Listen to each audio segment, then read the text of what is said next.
Probably time for one more question before we wrap up, if anyone has a question from the floor. If not, one there, the lady there. Yeah. Sylvia MacDonald, British Baker. Isn't part of the problem the lobbying power of the British Retail Consortium? I mean, local shops over here just don't stand a chance in this country. The setup is so different in places like France and Italy, where local shops are enabled to thrive by their councils. What does the panel suggest? Who wants to come in on that? I suppose the BPF does as good a job for the property industry as the BRC does for the retail industry, but I don't know who wants to come in. I think the British Property Federation actually focuses on the big boys and the shiny buildings, as I call them.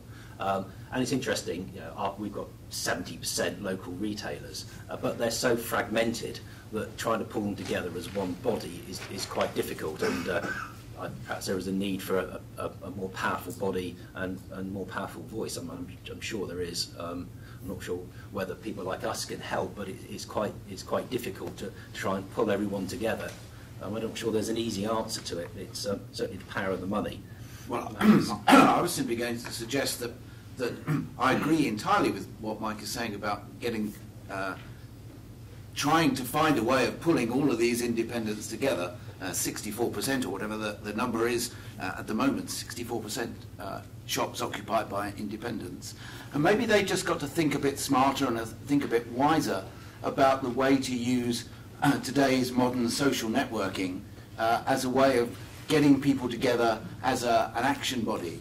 You know, it's proving to be pretty effective. Well, it was in Egypt, wasn't it? But seriously, it is proving to be the way in which today's society is moving.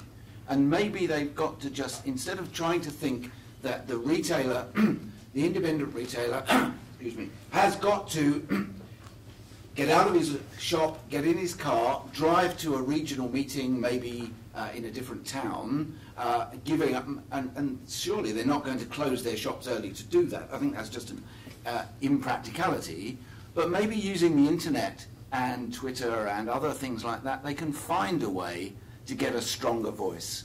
And I think that would be a really good thing to pick up the point that the British Baker has just been making for us, which is really how do we get a stronger voice for the independents. But also, the independent retailers have a very good relationship with their landlords. It's a very direct relationship. If they've got a problem, they will phone up and they will tell you and they will talk to you, and you can have a really good relationship with them. And you know, we have an approach to be firm and to be fair. And if they've got a problem and they explain it to us, we will sit down. We will try and reduce their rent for a period of time. We may use their rent deposit to help them through it for a period of time. And then there comes a point where they can't do anything, and you just agree that it's time for them to close down, and we re-let the unit. When they've got real problems, we don't have CVAs, they just run and go quickly. But there is a much more direct relationship than there is to some of the big institutions. There's much more adversarial relationship. Rent reviews, for example, are done between surveyors and they battle hard against it, whereas rent reviews on the independent side actually is much more of a discussion and a debate. Can you afford a bit more? Yes, good, okay. Inflation's gone up over the last 3 years by 10%, let's call it 8% increase, okay, deal done. And that sort of relationship is very important going forward, and that's why a lot of independent retailers have actually survived, because they've had good service, they've had good relationships with their landlords. And Matthew, just to finish off, that on a positive note, that's something that does come through in the right locations. Good independents, modern forward-thinking independents can still prosper and are in some places going from strength to strength. Yeah, absolutely, and I think the government has sort of cottoned onto it, and they're trying to give these guys training, because obviously it comes to the point that Barry's saying, they've got to keep the shop open, but there are still places in the country where they don't open on Monday or close lunchtime Tuesday or whatever it is, and that's just not modern retailing and can't be sustained. So they've got to really get on there, source their products well, and actually at the end, if you're selling Coke and Tesco selling it at 99p, I'd just go and buy 10 crates of it and sell it for 98p. Keep your custom, because people will buy on friendship, loyalty and the social interaction which you generally don't get in a supermarket. Okay, well, we're just about out of time there. Thank you all for listening. Thank you for Linklaters for hosting us.